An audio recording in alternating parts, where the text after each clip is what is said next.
Magandang gabi po Luzon, Visayas, Mindanao sa ating pong Tomorrow's News Tonight. Sa ating pong headlines, big time oil price hike. Kasado na naman bukas, diesel tataas daw po ng halos 11 pesos sa bawat litro. PNP bantay sarado ang pamamahagi ng uplift ayuda sa milyong pamilya na apektado ng krisis sa Middle East. Mga pamilihan sa bansa, pinaghahanda naman daw po ang nagbabadyang pagtaas sa presyo ng mga bilihin. Hiling na ipasabpi na ang financial records ni VP Duterte at Mr. si Manasseh Carpio inaprubahan na ng impeachment court. Dating House Speaker Romualdez ilang beses umanong nagtangkang tumakas palabas ng bansa. Pahayag ni Senador Padilla hinggil sa pagiging komunista. Ipinasusuri ni Defense Secretary Teodoro sa AFP. Dalawang seafarer patay ng tamaan ng drone attack sa Black Sea. Philippine Navy personnel sugatan sa panibagong engkwentro laban sa China Coast Guard sa Ayungin Shoal. Sa ating pong TNT Global News, UK Prime Minister Keir Starmer nag-resign na. Papalitan po ni Andy Burnham. Sa TNT Sports, Spain nasungkit ang ikalawang FIFA World Cup title kontra Spain. Talaga ba, Jeric? Spain kontra Spain. Dalawang Spain yun? Ha? Argentina. Nagkamali si Jeric. Dito ka na ba, Jeric? Ha? Sa Spain ka pa. Sa ating showbiz challenge si Susan Africa, nahanapin ng kanyang ubo moment sa TV, hindi natrasan ng mga netizen. TNT Tomorrow's News Tonight. Ano po mga lingkod, sina Ray Sibayan At Kisas Habson. para sa DCRH, una sa Pilipinas. Una sa Pilipino. Sa ating mga balita. Ay, ayaw ko ni balita to. May malaki ang pagtaas sa presyo ng petrolyo bukas. Ayon po sa Department of Energy, papalo daw po sa hanggang 10 pesos and 68 centavos sa bawat litro ang itataas sa presyo po ng diesel, 11 pesos and 77 centavos naman sa kerosene, habang maaari naman daw maglaro sa 3 pesos, 65 centavos sa bawat litro ang dagdag sa gasolina. Naipag-usap na Romano ang DOE sa mga oil company na kung pwede daw ay gawing hulugan o staggered ang pagpapatupad ng dagdag presyo para hindi masyadong matindi ang epekto sa publiko. Ang malakihang oil price hike ay bunsod daw ho ng muling pag-init naman tensyon at sagupaan sa Middle East sa pagitan po ng Amerika at Iran. Mahigpit na ang seguridad na ipinatutupad ng pambansang pulisya sa pagsisimula ng Unified Package for Livelihood Industry, Food and Transport o UPLIFT program ng pamahalaan ngayong linggo. Ayon kay PNP Chief General Jose Melencio Nartates Jr., magde-deploy sila ng mga hanay sa distribusyon upang mapanatili ang kaayusan ng payout sa ilalim ng UPLIFT program. 3.5 milyong pamilya nang nasa ilalim po ng 4Ps at walang gutom program ang tatanggap ng 2,000 piso. Gayon din ang 20.5 milyong pamilya na nasa ilalim naman ng community-based monitoring system ng PSA at 1.5 milyon na low-income members ng Social Security System. Inatasan din ni Nartates ang pulisya na maghanda ng non-security measures sakaling may medical emergencies na mangyari sa payout. TNT Tomorrow's News Tonight. Samantala, pinaghanda naman ng mga malalaking pamilya sa bansang publiko laban po sa nagbabadyang pagtasaman sa presyo ng mga pangunahing bilihin dahil po sa epekto ng pagtaas sa halaga ng produktong petrolyo. Ang abiso po ay mula sa Philippine Amalgamated Supermarkets Association. Ayon po kay Ginong Stephen Kua, Pangulo ng Naturang Samahan, bukod daw po sa oil price increase kasama rin sa tinatawag na triggering factors, ang nakaumang na pagtaas sa sweldo, mataas na singil sa kuryente at ang napipintong paghina ng piso kontra dolyar. Inamin ni Kua na sa harap daw po ng mga nabanggit na sitwasyon, walang ibang magagawa daw po ang mga may-ari ng mga supermarket kundi magtaas sa presyo ng kanilang mga paninda. Una pong maapektuhan ng mataas ang halaga ng petroleum products, ang tinatawag na mga fresh produce products o yung pong mga ibinibiyahe hong mga gulay at mga prutas at mga isda. Sinabi ni Kuwa na nakatuon ang atensyon ng mga small at medium-sized enterprises kung paano makasasalba sa panibagong pagtaas ng kanilang operating expenses. Pinabulaanan ng Malacanang ang pahayag ni Senator Alan Peter Cayetano na hindi sinuportahan ni Pangulong Ferdinand Marcos Jr. ang kanyang isinusulong na 10,000 financial aid o yung 10K ayuda para sa bawat pamilyang Pilipino. Ayon kay Palace Press Officer Undersecretary Claire Castro, unang inihain ang panukala noong 2021 bago pa maupo sa pwesto ang kasalukuyang administrasyon. Anya, hindi makatarungan na isisi sa Pangulo ang hindi pag-usad ng panukala dahil inihain ito sa panahon ng ibang administrasyon. Giit ni Castro, kapag dapat ay akuin ni Cayetano ang pananagutan sa kabiguan na maipasa ang panukala sa halip na magduro ng iba. Kung wala pa po siyang nagagawa, wala pong masasabing ni-reject ang Pangulo. Dahil wala po nga siya nasisimulan. Itong mga kahinaan ni Senator Alan Cayetano, kabagalan, at hindi at walang kakayanan sa pagtupad sa kanyang pangako ay huwag niya pong ipahid sa ibang tao. Akuin niya mismo kung ano ang kanyang kakulangan. Ipinangako niya po itong 10K kada pamilya. Hindi na nga po umusad nung siya ay miyembro ng Kongreso. Pero ginawa pa po niya to na pangako sa kanyang pangangampanya. Huwag niya naman sarang gayahin yung pangakong ala jet ski na pang kampanya lang. Nauna rito ay sinabi ni Cayetano sa isang Facebook Live na tumutol si Pangulong Marcos Jr. sa 10K ayuda matapos manalo noong 2022 elections. And tomorrow's News Tonight. Inaproba naman ng Senate Impeachment Court sa ikapitong araw ng impeachment trial kay VP Sara Duterte ang hirit po ng House Prosecution Panel na maglabas ng subpena para po sa financial records si VP Sara at ng kanyang mister na si Attorney Manasseh Carpio. Ayon po kay Presiding Officer Chis Escudero, prima facie relevant o may direktang kaugnayan sa Article 2 kaugnayan ng unexplained wealth ang mga dokumento kaya hindi ito may tuturing na fishing expedition. Sakop daw po ng subpena ang Peso Bank records ng mag-asawa mula taong 2007 hanggang 2021. Inatasan din ng Anti-Money Laundering Council na magsumite ng record ng mag-asawang Carpio, maging ang Carpio Lawyers at ng 19 na kaugnay na korporasyon. Nilinaw naman ng korte na exempted o hindi raw po kasama sa ipalalabas ng dokumento ang mga foreign currency deposit account. Itinuturing na panalo sa katotohanan at pananagutan ng pagpabor ng Senate Impeachment Court na ipasubpina ang bank at tax records ni Vice President Sara Duterte at Mr. na si Attorney Mans Carpio. Ito po ang reaksyon ni Representative Terry Ridon ng House Prosecution Team sa naging desisyon ng Impeachment Court sa kanilang hiling na mosyon. Ayon kay Ridon, panalo rin ang taong bayan dito dahil sa dito malalaman ng buo ang kaparehang ng mga mag-asawa. Ang kaperahan ng mag-asawa na nag-uugnay sa umano'y unexplained wealth.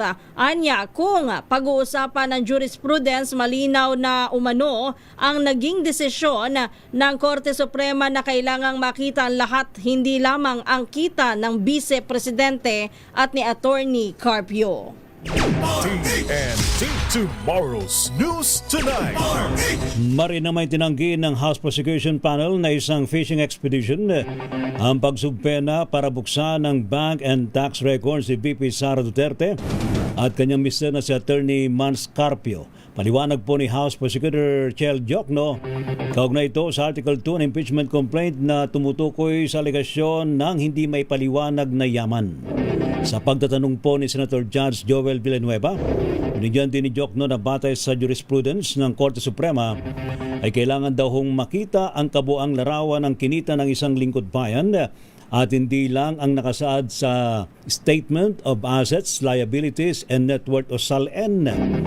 Inalintulad pa ni Jokno ang SALN sa isang snapshot at ang income tax return sa isang short video lamang, kaya't kailangang umano ng masuri ang kabuang record ng pananalapi ng pangalawang Pangulo. Lalo pang lumalala ang bangayan ng mga senador sa halip na tumutok sa impeachment trial laban kay Vice President Sara Duterte. Ito po ay dahil sa tumitindi ang palitan ng mga maanghang na salita sa pagitan ni Senate Minority Leader Alan Peter Cayetano at Senator Panfilo Ping Lacson, gayon din ni Senator Erwin Tulfo sa kabilang panig. Unang nagpasaring si Cayetano kontra Lacson at tinawag siyang panlito at naging kasangkapan upang makasuhan at makulong sina Senador Jinggoy Estrada at Senador Rodante Marcoleta. Nagtataka si Cayetano na nakatuon lamang umano ang atensyon ni Lacson sa isyu ng flood control sa Taguig habang ang ibang mga senador na lumipat sa majority na sangkot sa anomalya ay hindi kini-question ni Lacson. Sagot naman ni Lacson ay nakikipag-usap na siya sa mga testigo na kinaukulan upang ilagay sa dapat nakalagyan si Cayetano na sa QC jail sa Payatas. Tiniyak naman ni Senator Erwin Tulfo na magpapatuloy ang investigasyon sa umano'y kontrol ng Senate Blue Ribbon Committee kung saan ilalahad ni Lacson ang ebidensya ng Ghost Project sa Taguig. TNT Tomorrow's News Tonight. Sinita ni Senador Erwin Tulfo ang kapwa niya Senator Judge na ginagamit umano ang impeachment trial para ipagtanggol ang sarili sa mga personal na usapin. Sa kapitong araw ng paglilitis, iginit po ni Tulfo na nakalaan lamang ang impeachment court para sa kaso ni Vice President Sara Duterte at hindi dapat aksayahin ang oras sa pansariling issue. Hirit ng senador kung gustong magpaliwanag o maglabas ng saloobin ng sinuman, abay gawin na lamang daw ito sa labas ng investigasyon tulad naman ng sa press conference o social media.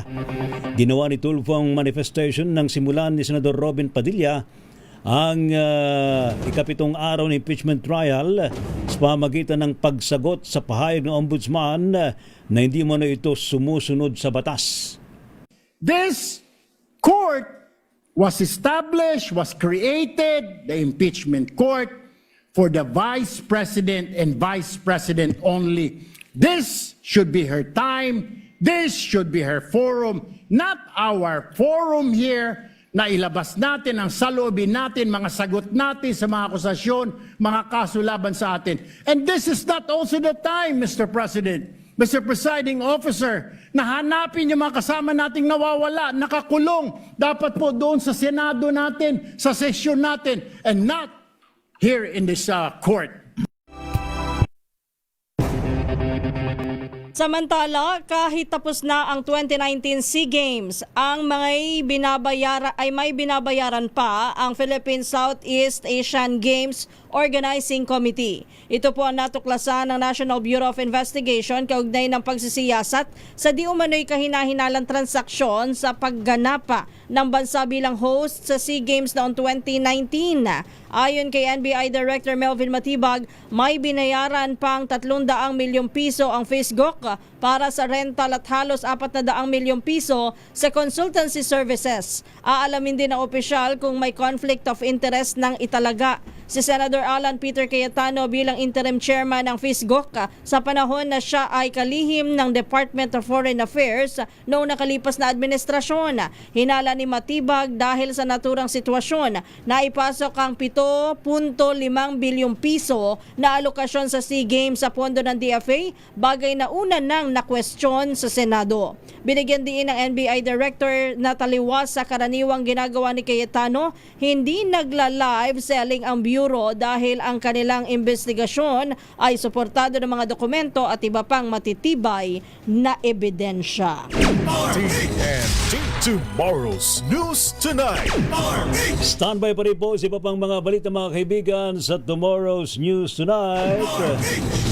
Abay, si dating House Speaker Martin Romualdez daw po'y ilang beses sumanong nagtangkang tumakas. Ganon? Palabas ng Pilipinas. Ganon. Samantala naman, yung dahong pahayag naman ni Senator Robin Hood Padilla hinggil sa pagiging komunista. Ito raw po'y ipinasusuri ni Defense Secretary Gibo Teodoro sa Armed Forces of the Philippines. Dalawang Pilipinong marino patay ng tamaan ng drone attack sa Black Sea. Samantala naman, naku naman nabiktima na ng mga China Coast Guard sa nating Philippine Navy personnel. Oo. Abay, hinataw ng batuta. Ano Hala? ba naman yan, no? Nang sila daw ho'y magpang-abot dyan sa may Ayungin Shoal. Samantala sa ating pong TNT Global News, UK Prime Minister Keir Starmer nagbitiw na. Papalitan daw po ni Andy Burnham. Sa sports, Spain, nasungkit daw po ang ikalawang FIFA World Cup title kontra bansang Argentina. At sa showbiz, challenge si Susan Africa na hanapin ng kanyang ubo moment sa TV. Ay, malaki yan. Hindi raw inatrasan ng mga netizen. Ay, paano ba naman aatrasan? 5,000 yan. Ayan. Pilipinas ang oras sa alas 9:42 ng gabi. Ang balitang yan ay hatid sa inyo ng Blue. Hello, Washi! Laundry day na naman! Yay! Anong meron? Mancha ng chocolate, putik, may libag pa! Kaya natin yan!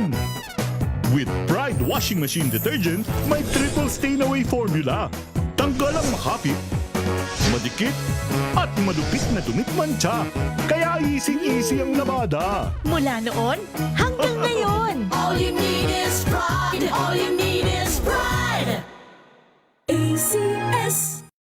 Maulan man, no worries na amoy kulob ang damit. Charm Fab Con, bangong kumakabloom, tanggal amoy kulob sa bango ng charm! Kaya gamit ko, Charm Fab Con with Bloom Fresh Technology. Kills 99.9% of kulob-causing bacteria. May aroma burst pa of thousands of flowers and berries. Ang sampay sa loob, no amoy kulob. Bangong kumakabloom sa charm! Charm Fab Con. ACS! May nagbago. May arte. May budget. Akala nyo lang yon. So solid! White rose papaya, wow, white rose! White rose papaya, wow, white rose! White rose papaya! May glow up with white rose papaya! White Rose Papaya. May puti power times 2 kasi may papaya at niacinamide. May shea butter and tea tree oil pa. Kutis sulit ang glow May up. glow up with white rose papaya! White Rose Papaya. Kutis sulit ang glow up. ACS! Galalala Falcon! Galalala Falcon!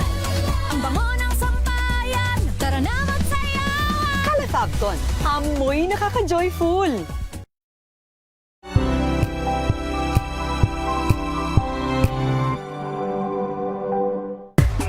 Galalala Falcon! Galalala Falcon! Ang bango ng sampayan! Tara na magsayawan! Calefabcon, amoy nakaka-joyful.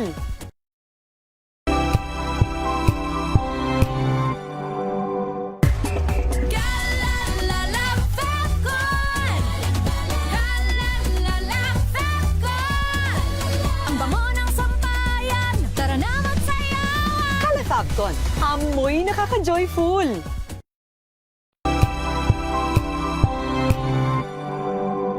Tambalang Anthony Taberna at Jerry Baha ang gigising sa inyong umaga dahil lalatay ang humahagupit na diskusyon at komentaryo Lunes hanggang Biyernes sa 2x2. Samahan niyo po ako hanggang 7:30 ng gabi. DZRH Usapang Liga. Magandang gabi Pilipinas, Metro and Mega Manila, nas extension sa DZRH at RH2. Naray si Mayan. At Kisses Para sa Habswan. DZRH, una sa Pilipinas. Una sa Pilipino.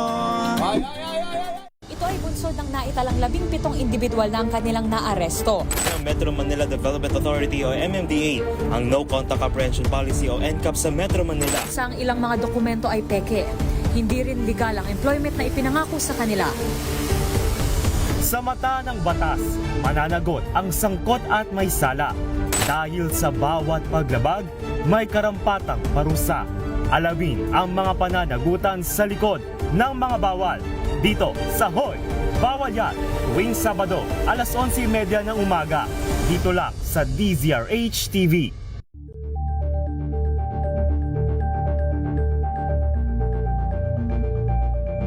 Tumunog na ang gandingan para sa kalikasan.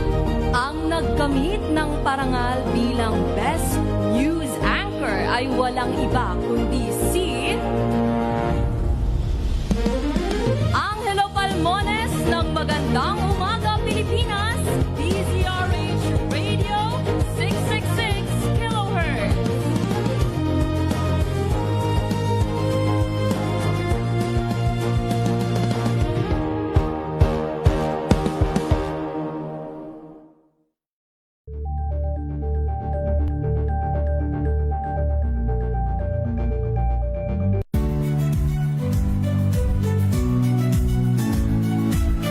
Magandang araw mga kaibigan.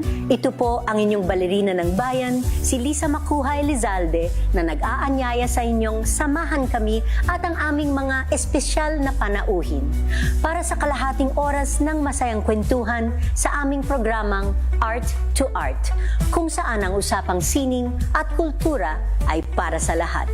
Huwag kaliligtaan, tuwing linggo, alas 3:30 ng hapon, dito lamang sa DZRH Radio, DZRH TV, at via online streaming. Bank at tax records ni VP Sara kasunod po ng ruling na impeachment court.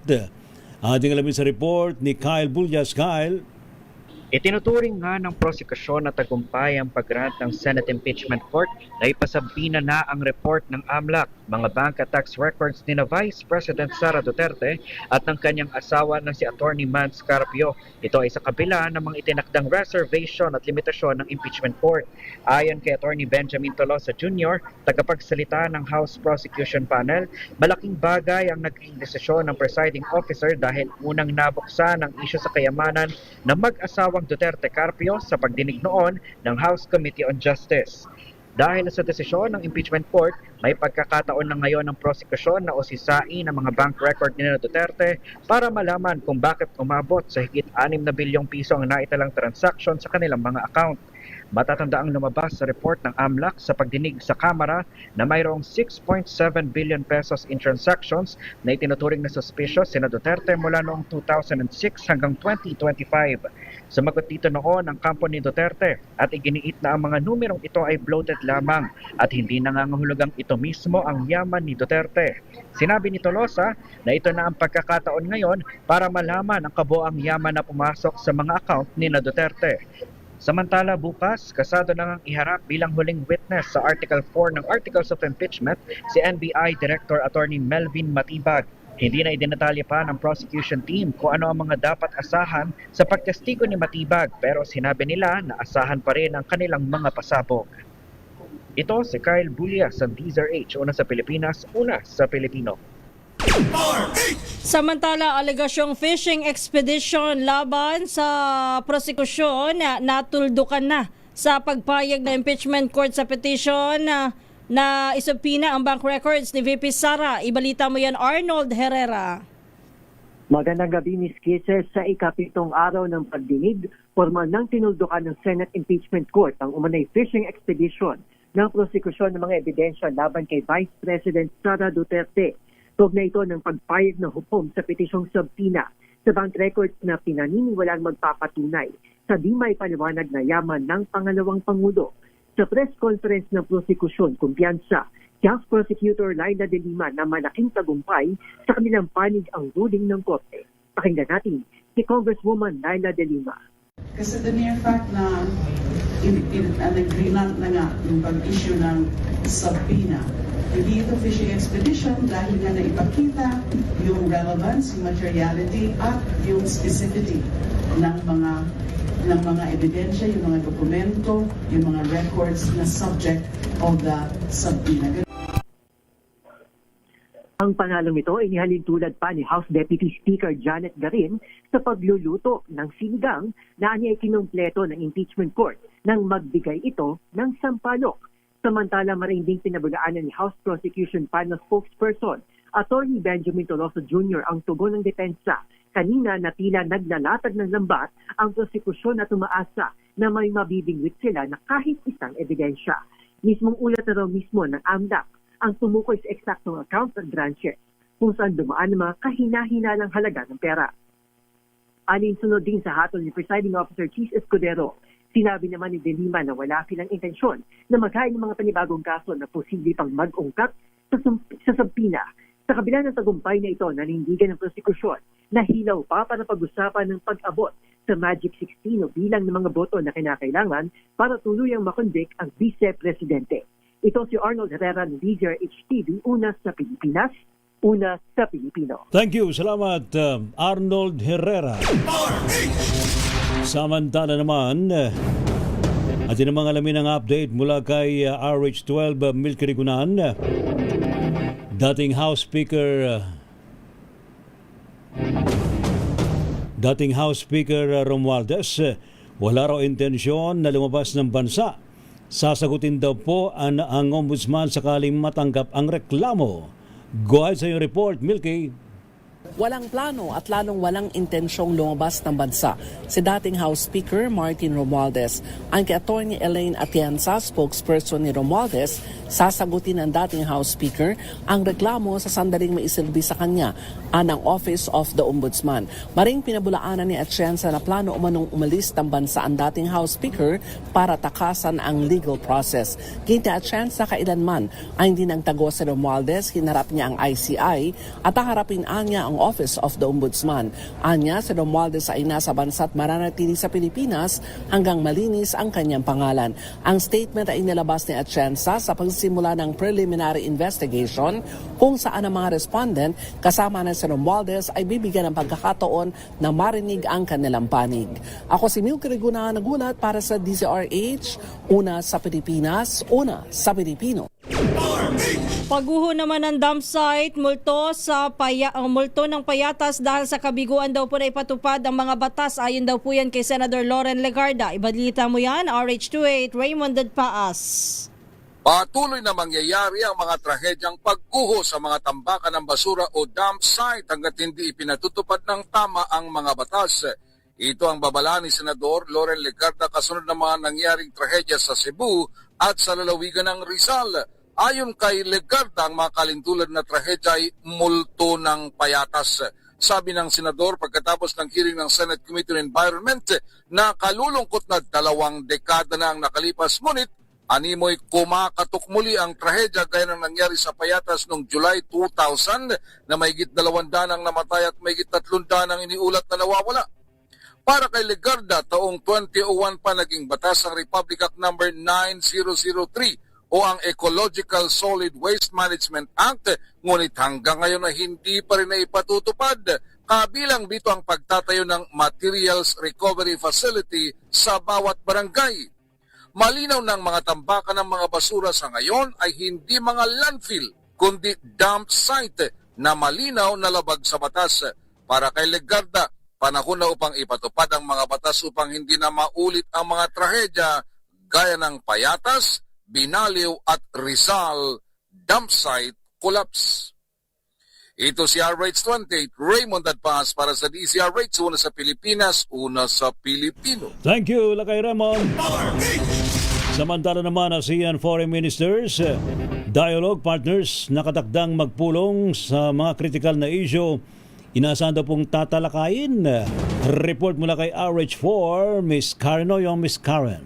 Nakatakdang magpulong ang mga foreign ministers at top diplomats ng ASEAN upang talakayin ang mga critical na regional issues kasama na ang nagaganap na civil war sa Myanmar, ang girian sa pagitan ng Estados Unidos at Iran at ang mainit na issue ukol sa territorial dispute sa South China Sea. Sa pangunguna ng chairship ng Pilipinas, magpupulong bukas araw ng Martes ang mga ASEAN ministers galing Singapore, Thailand, Indonesia, Malaysia, Brunei, Vietnam, Laos, Cambodia at Timor-Leste sa ilalim ng tema na Navigating Our Future Together. Bagamat parte ng ASEAN Bloc, hindi dadalo sa mga high-level meetings ang Myanmar hanggat hindi sila tumutupad sa 5-point consensus na ang layunin ay tapusin na ang karahasan sa naturang bansa na nasa ilalim ng civil war. Inaasahan namang lalawig ang mga pagpupulong sa mga susunod na araw kung saan inaasahang dadalo ang mga kinatawan ng tinatawag na global superpowers tulad ni na US Secretary of State Marco Rubio at Russian Foreign Minister Sergey Lavrov para sa ASEAN Regional Forum o ARF.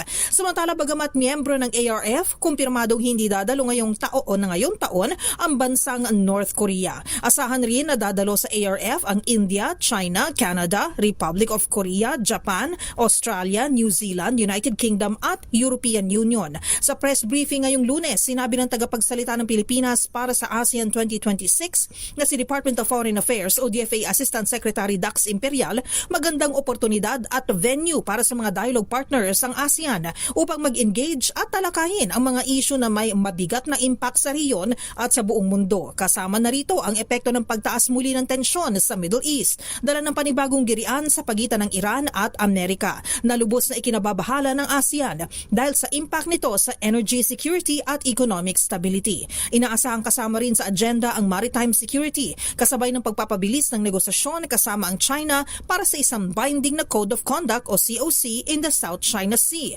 Kaugnay nito, kinumpirma ni Imperial na magpupulong si DFA Secretary Maria Teresa Lazaro at kanyang Chinese counterpart na si Foreign Minister Wang Yi, bagamat hindi nagbigay ng detalye sa naturang meeting ang opisyal. Ako si RH4 Karen Oyong, nag-uulat para sa DZRH. Una sa Pilipinas, una sa Pilipino. Samantala, agarang aksyon para labanan ng talamak na bentahan ng mga pekeng produkto, hirit ng gobyerno sa isang consumer group o hirit daw po ng isang consumer group sa gobyerno. Ibalita mo yan, RH5 Val Gonzales. Cases na nawagan ngayon ng advocacy group na malayang consumer sa pamahalaan at sa mga online shopping platform na paigtiin ang kampanya laban sa lumalalang bentahan ng mga peking produkto sa online. Ayon kay malayang consumer convener Mark Jansen Magsano, may tuturing na ito bilang isa ng krisis sa proteksyon ng mamimili. Aniya, bawat peking produktong nabibenta ay nangangahulugan ng panloloko sa consumer, pagkalugi sa lehitimong negosyo at banta sa kaligtasan ng mga pamilyang Pilipino. Iginiit ni Magsano na hindi matatawag na tagumpay ang pagtanggal ng Shopee, Lazada at TikTok Shop na mga counterfeit listing sa kanilang platform dahil patunay lamang ito aniya na malawakan pa rin nakapapasok ang mga peking produkto sa bansa. Kabilang sa mga aniya ay mga fake products na ito ay ang mapanganib na gamot, cosmetics, laruan, electronics at industrial adhesive materials. Dahil dito'y hinimok ng grupo ang DTI, IPOFIL, FDA at BOC na mahigpit na ipatupad ang Internet Transaction Act of 2023 at panagutin ang mga lumalabag upang tuluyang matuldukan na ang pagkalat ng mga fake products sa online. Ako si Val Gonzales, DJ Rage, una sa Pilipinas, una sa Pilipino. Mandala naman, nako, ito, pila balde, ha? Hindi pila balde, pila tangke. Sa mga gasolina ngayon, nating alamin ng update mula kay RH27, Noche Kakas. Noche! Kay Ray at Kisses, lahat ng mga nadaanan nating mga gasoline station, particular na itong Petron, ay binibilahan na ng maaga dahil nga dito sa pagtaas ng presyo ng diesel at gasolina sa bukas. At dito naman tayo ngayon sa Petron Capote, kung makikita ninyo yung pila-pila ng mga sasakyan hanggang ilalim na yan ng alabang Capote flyover dito sa lungsod ng Las Piñas. At Calvario na naman, Lakay Ray at Kisses, yung darnasin itong ating mga kababayang super, lalong-lalo na yung pampasaherong jeep na sa ngayon ay wala man tayong nakikita nagpapakarga dahil nakabiyahe pa at mamaya pa yung iba pagka-garahe na nila bago sila magputak ng kanilang sasakyan. Inaasahan naman na bukas ay magtataas yung petrol sa diesel 8 pesos and 10 centavos kada litro ng diesel, habang yung gasolina naman ay nasa 3 pesos and 60 centavos bawat litro ng gasolina. Pero hindi lang yan dahil sa Webes meron pang pagtaas ng presyo ng diesel na inaasahan din ng 2 pesos and 40 centavos habang wala namang magalaw sa presyo ng gasolina. So sa ngayon, ito yung makikita ninyo, yan yung mga private vehicles pa lang Lakay Ray at Kisses, yung nagpapakarga ngayon at pinipilahan. Yung iba nga nagkakasingitan na sa pila, pero siyempre bigayan na lang yung iba, abot ulo na lang dahil dito sa pagtaas ng presyo, dapat inhale and exhale ka lang dahil kahit nasisingita ka sa pila, pero dapat mahinahon. And yun ang sitwasyon ngayon dito sa Petron Gasoline Station sa Barangay Sapote, lungsod ng Yasila. Aris po sa daw, Lucita Caspisio, una sa Pilipinas, una sa Pilipinas. Maraming salamat, Noche. Samantala, puntahan muna natin ang Laguna. Yun daw, nagkaroon kanina yata ito ng unang State of the Province Address. Pala na programa dyan, Yan, SOPA. Dyan sa Laguna. Alamin nga natin kung ano nangyari. Eric Dastas, go ahead. Birthday boy! Magandang gabi, Ate Kisses at Blue Ray. Inanunsyo nga ni Governor Sol Aragones ang programang Ambulance on the Go sa kanyang unang State of the Province Address. Ito yung SOPA sa Laguna Sports Complex kanina.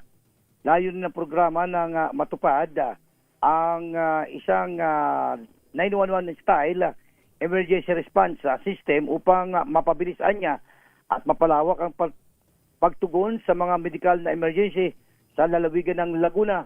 Inaasahan na sisimulan ang pagpapatupad nito sa darating na Oktubre sa unang sasaklaw na ika-4 na distrito ng Laguna. Ayon sa Gobernador Aragones, mayroon ng 9 na ambulansya na nakahanda para sa programa at magkakaroon din na nakatalagang emergency hotline na maaaring tawagan ng mga mamamayan upang agad na makahingi ng ambulansya sa oras ng pangangailangan. Inaasahang ilalabas sa Oktubre ang mga opisyal na hotline na kasabay din ng pagsisimula ng naturang programa. Dream come true nga. At ito pa ang para sa ating lalawigan, ani Gobernador Aragones. Binigyan diin ng gobernadora ng inisyatibo. Ito ay bahagi ng kanyang pagtupad sa pangakong binitawan sa mga Lagunense. Ito si Eric Dastas para sa DZRH, una sa Pilipinas, una sa Pilipino. Samantala naman, meron daw pong isang pribadong eskwelahan sa Caloocan, abay binulabog daw po ng bomb threat. Ating lamin sa report ni RH23, Edwin Duque. Edwin. Lakay Ray, hindi nakaligtas sa isang private school dito sa Caloocan. Ito ay Greater Manila. Sa mga pagpapakalat ng pananakot tulad ng bomba sa loob ng compound. Base sa isang FB account, pinost nito na may bomba sa loob ng campus ng school. Pero dahil hindi nasasanay na Lakay Ray ang mga guro at mga estudyante sa naturang post sa hindi naman verifikadong post o social account. Kaya naging kalmado ang mga ito, lalo na katatapos lamang yung sinagawang simultaneous drill na may kaugnayan dun sa ganitong anggulo ng pananakot tulad ng bomba sa loob ng school. Mabilis na responde ang Caloocan Police. Kaya mabilis na napayapa ang kalooban ng mga guro at mga estudyante. Agad na pinauwi ang mga guro, mga estudyante, at ang ilan naman ay pinasundo pa sa mga magulang. Dahil dyan Lakay Ray, pansamantalang on-time muna ang klase bukas at mga transaksyon para habang patuloy yung sinasagawang investigasyon. Matapos ang sinagawang clearing operation ng PNP, naging negatibo naman na may bomba sa buong paaralan. Samantala lang ngayong gabi, pila-pila balde yung mga nakapila ngayon sa mga gasoline station dito sa Cabanaba, lalo na sa Quezon City dahil nga sa pangambang tataas na ang presyo ng gasolina at krudo bukas, araw ng Martes. RS23 kinagulat sa DZRH sa Pilipinas, una sa Pilipino. Ihabol natin si Secretary Gibo. Pinawi daw po ang pangambang water shortage dahil sa Pax Silica. Ibalita mo yan, RH52 Edniel Parosa. Pinawi ni Defense Secretary Gilberto Chodoro Jr. ang mga pangambang baka mauwi sa water shortage ang planong American-led industrial hub sa Pilipinas. Sa panayam sa Camp Aguinaldo, kinumpirma ni Chodoro na gagamit ng maraming tubig ang manufacturing facility na kung tawagin ay Pax Silica. Pero pag-itiyak ng kalihim, sustainable ito, mare-recycle ang water source at garantiyado ng Department of Environment and Natural Resources. Kung may dapat man umanong punahin ng mga kritiko, ito ay ang mga illegal na negosyo ng China na nakasasama sa kapaligiran. The DNR or anybody will not approve any project without water system sustainability. So, ang pangamba na yan, ang pangambahan ninyo, yung ma-illegal na pabrika ng Chinese na talamak na nagtatayo-tayo dyan na nakakapinsala sa lipunan. Ginawa ng DND Chief ang pahayag sa harap ng mga kritisismo sa higit 1,000 hektaryang industrial hub sa gitnang Luzon na maaaring maging kaagaw pa ng tubig sa panahon ng tag-init. Target ng Pax Silica ang maging sentro ng artificial intelligence at data processing at industrial manufacturing tulad na lamang ng semiconductors. Ako sa Edniel Parosa, nag-uulat para sa DZRH. Una sa Pilipinas, una sa Pilipino. TNT Top News Trending Worldwide. Sa Dibong TNT Global News, UK Prime Minister Keir Starmer nag-resign na raw ho. Papalitan ni Andy Burnham. Report mula kay Wina Pearl Hesoro, Miss Wina. Nakatakdang maging bagong punong ministro ng United Kingdom si Andy Burnham matapos magbitiw sa pwesto si Keir Starmer ngayong Lunes. Sa kanyang huling talumpati, sinabi ni Starmer na natapos na niya ang kanyang tungkulin bilang Prime Minister at buong suporta niyang ipinapasa ang liderato kay Burnham. Matapos formal na isinumite ni Starmer ang kanyang pagbibitiw kay King Charles, iimbitahan si Burnham ng hari upang opisyal na bumuo ng bagong pamahalaan. Nangako si Burnham na tututukan ang mga problemang direktang nararanasan ng mga mamamayan, kabilang dito ang mataas na gasto sa pamumuhay, mabagal na paglago ng ekonomiya at mahinang serbisyo ng ilang pampublikong kumpanya. Ayon kay Burnham, layunin niyang magkaroon ng mas matatag na pamahalaan at mas abot kayang pamumuhay para sa mga mamamayan ng United Kingdom. Para sa TNT Global News, ito si Wina Pearl Hesoro ng DZRH. Una sa Pilipinas, una sa Pilipino. Samantala, ang Spain nasungkit ang ikalawang FIFA World Cup title kontra Argentina. Ibalita mo yan, Jeric Sasil. Kisses, nasungkit ng Spain ang ikalawang FIFA World Cup title matapos talunin ng Argentina sa score na 1-0 sa pamamagitan ng extra time goal ni Ferran Torres sa ginanap na MetLife Stadium sa New Jersey. Naisalpak ni Torres ang nag-isang goal sa ika-106 minutes mula sa pasa ni Nico Williams. Matapos mabigo ang Argentina, napigilan ang walang humpay na pananalasa ng Spain. Lalong nabaw ng Argentina na mapatalsik si Enzo Fernandez sa ika-3 minuto ng added time dahil sa ikalawang yellow card.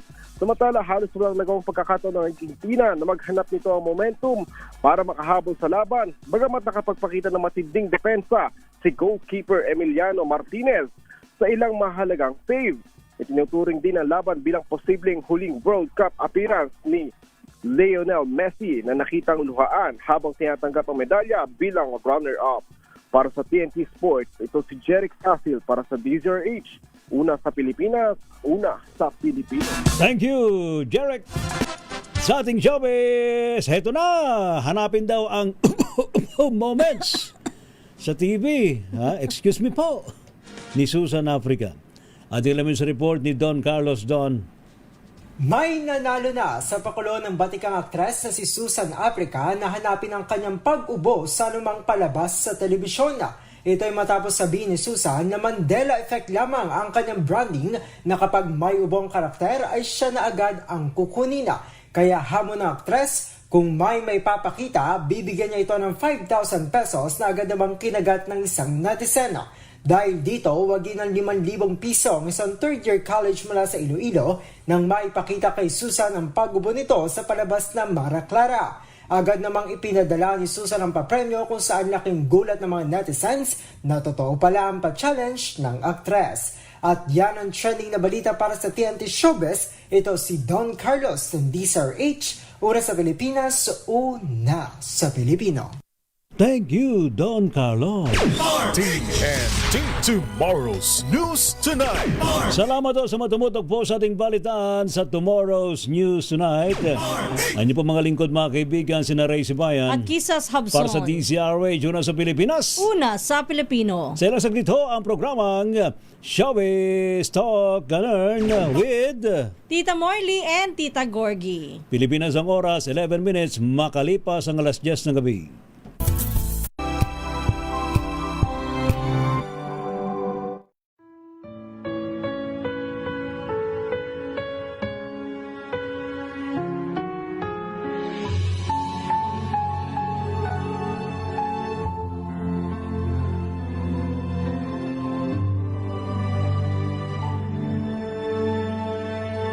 Ito ang oras ng panalangin